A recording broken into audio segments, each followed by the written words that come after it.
நீ யாருன்னு நிரூபிக்க வேண்டிய நேரம் நெருங்கிருச்சு அப்படிங்கிற வார்த்தைக்கு உதாரணமாக ஜேடி வான்ஸ் அவர்கள் ஒரு மிகப்பெரிய பொறுப்பை எடுத்திருக்கார்.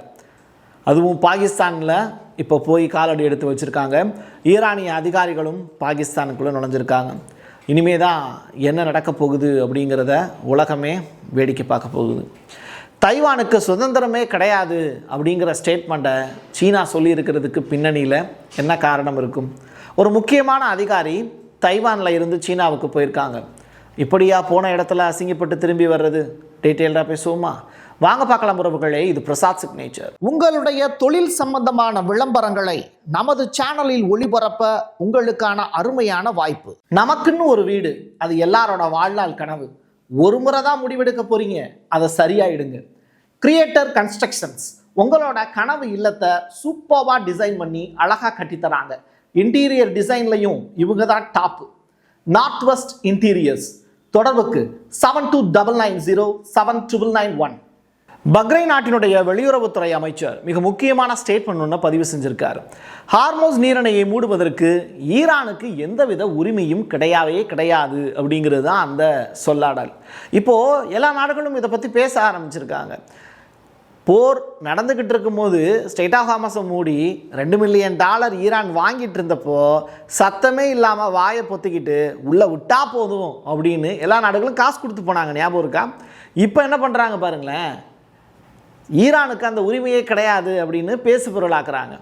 இதுதான் ஏகாதிபத்தியம்னு சொல்கிறோம். ஐக்கிய நாடுகள் சபையினுடைய பாதுகாப்பு சபையில், அதாவது யுஎன்எஸ்சியில் ஒரு முக்கியமான நடவடிக்கை எடுக்க போகிறாங்க. அது ஈரான் மேலே எடுக்கணும் அப்படிங்கிறது தான் பக்ரைனுடைய வேண்டுகோள். பண்டிகையை கொண்டாடுகளை அப்படின்னு சொல்லக்கூடிய டயலாக் மாதிரி இன்றைக்கி பாகிஸ்தான்லையும் அந்த நாட்டினுடைய மிக முக்கியமான நகரமாக இருக்கக்கூடிய இஸ்லாமாபாத்லேயும் ஷெரீனா அப்படிங்கிற ஹோட்டல்லையும் விழா கொலப்போன் இருக்கு. அது மட்டும் கிடையாது, பாகிஸ்தானுடைய தெருக்கள் முழுவதுமே அப்படியே ஸ்தம்பிச்சு போய் நிற்கிது.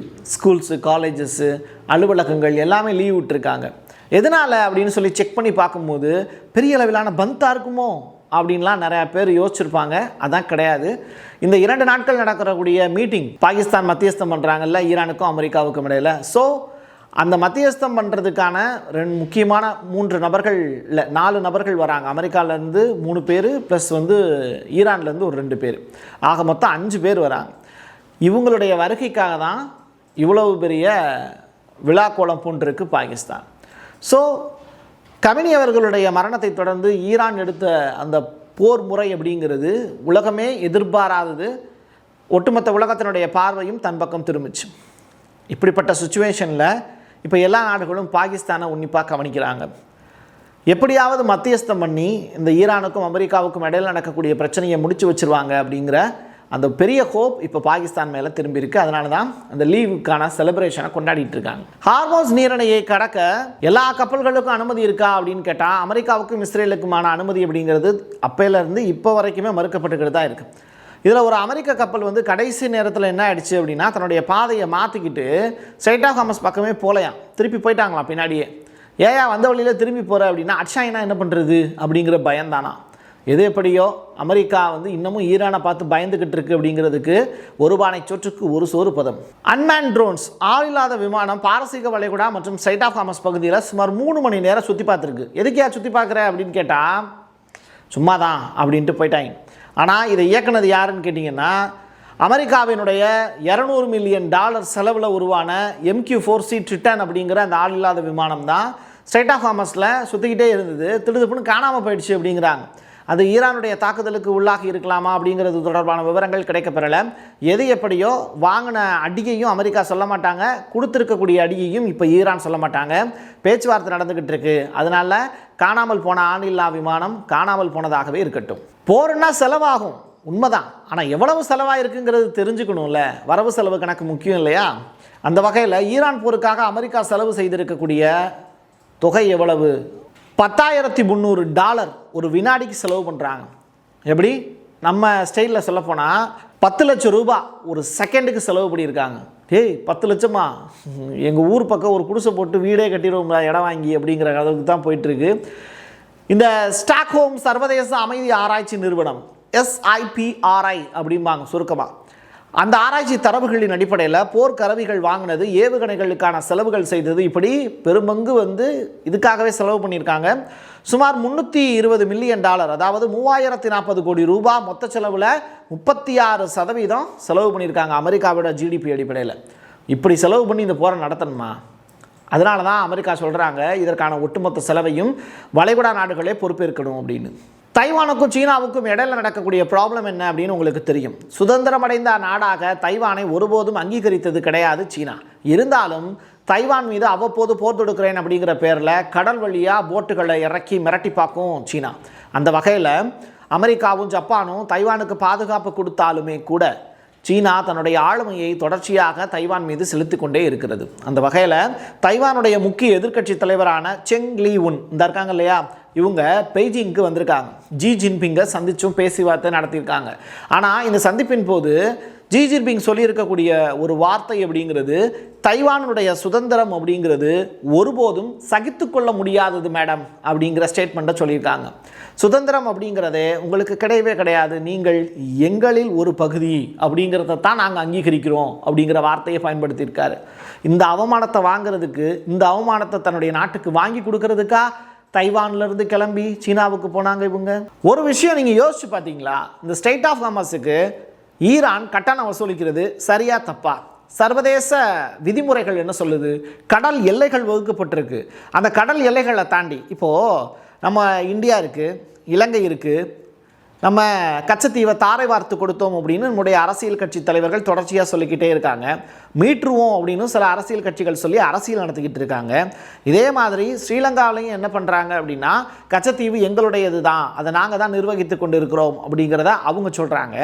அப்போது கச்சத்தீவு பகுதிக்கு போனால் நம்முடைய கடல் எல்லையை தாண்டி அவங்க எல்லைக்கு போனதாக தானே போட்டை புரிஞ்சு வைக்கிறாங்க, ரைட்டா? இது புரியறதுக்காக சொல்லியிருக்கக்கூடிய ஒரு இன்சிடெண்ட். இதை வச்சு ஒரு பெரிய டாப்பிக்காக ஆரம்பிச்சிடாதீங்க. இதை நான் ஒரு தனி டாப்பிக்காக ஏற்கனவே போட்டிருக்கேன், மறுபடியும் பேசுவதற்கும் தயார். ஆனால் இங்கே என்ன நடக்குதுன்னு கவனிங்க. ஸ்டேட் ஆஃப் ஹார்மஸுக்கு ஈரான் கட்டணம் வசூலித்தாங்க, இப்போவும் வசூலிக்கிறதுக்கு ரெடி ஆகிட்டு இருக்காங்க. சூயஸ் கால்வாய் அப்படின்னு ஒரு கால்வாய் எகிப்தில் இருக்குது. ரொம்ப அழகான கால்வாய். அது தொடர்பான விஷுவல் கூட நான் 2 நாளைக்கு முன்னாடி காமிச்சேன். அது எதுக்கு காமிச்சேன் அப்படின்னா, இதெல்லாம் சொல்லணுங்கிறதுக்காக தான். சரி, இப்போ சூயஸ் கால்வாய்க்கு எகிப்து கட்டணம் வசூலிக்கிறாங்க.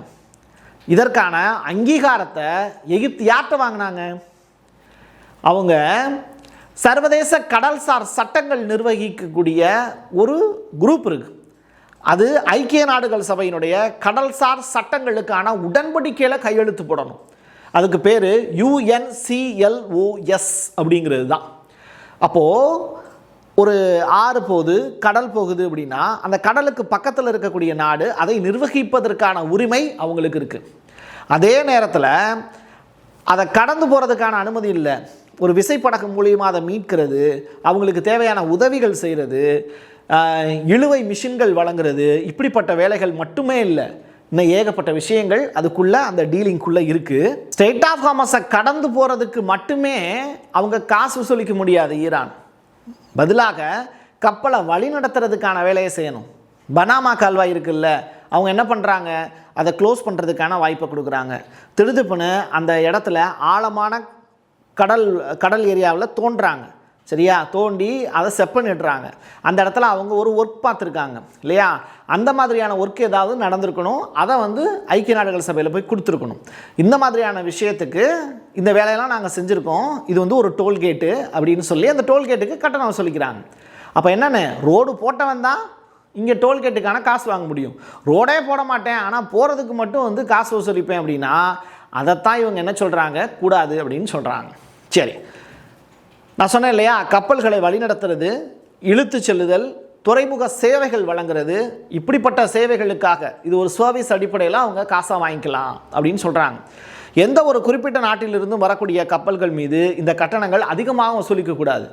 இப்போ அமெரிக்காவுக்கு அதிக காசு, இஸ்ரேலுக்கு அதிக காசு, இந்தியாவுக்கு கம்மியான காசு அப்படி கொடுக்கக்கூடாது. எல்லாருக்கும் ஒரே மாதிரியான கட்டணத்தையும் வசூல் பண்ணணும் அப்படிங்கிறத சொல்கிறாங்க.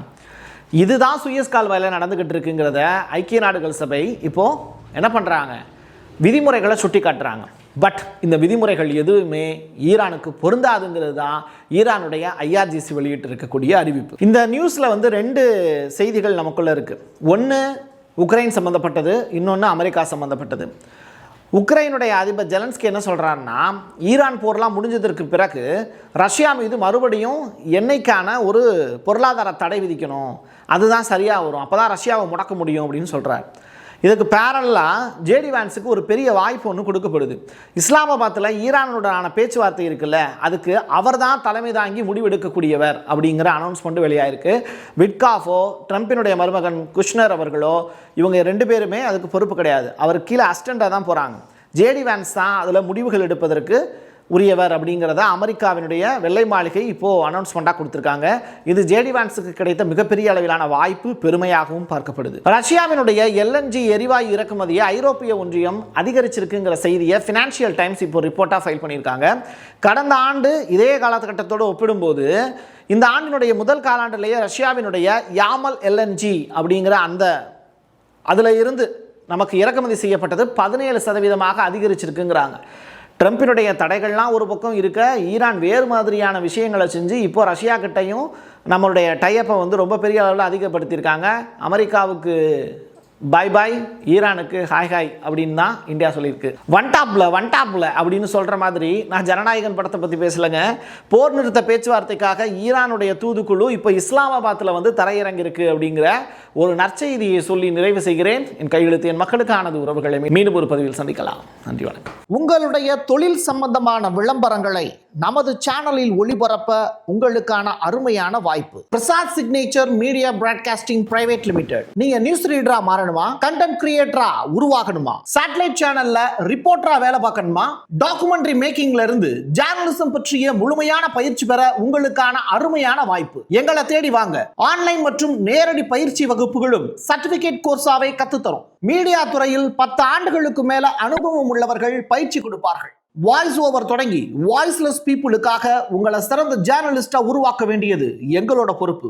ஸ்கூல்ஸ் அண்ட் காலேஜஸ்ல ஜூனியர் ஜேர்னலிஸ்ட்ங்கிற பேர்ல ஒர்க் ஷாப்பும் கண்டக்ட் பண்ணி கொடுக்கிறோம். மோட்டிவேஷனல் ஸ்பீக்கரா கடந்த 15 ஆண்டுகளா கல்வி நிறுவனங்களுக்கு நிகழ்ச்சிகளும் நடத்தி தரோம். தொடர்புக்கு 9944790333 94493594 prasadsignature@gmail.com. நமக்குன்னு ஒரு வீடு, அது எல்லாரோட வாழ்நாள் கனவு. ஒரு முறை தான் முடிவெடுக்க போறீங்க, அதை சரியாயிடுங்க. கிரியேட்டர் கன்ஸ்ட்ரக்ஷன்ஸ் உங்களோட கனவு இல்லத்தை சூப்பர்வா டிசைன் பண்ணி அழகா கட்டித்தராங்க. இன்டீரியர் டிசைன்லையும் இவங்க தான் டாப். North west interiors. தொடர்புக்கு 7299079991.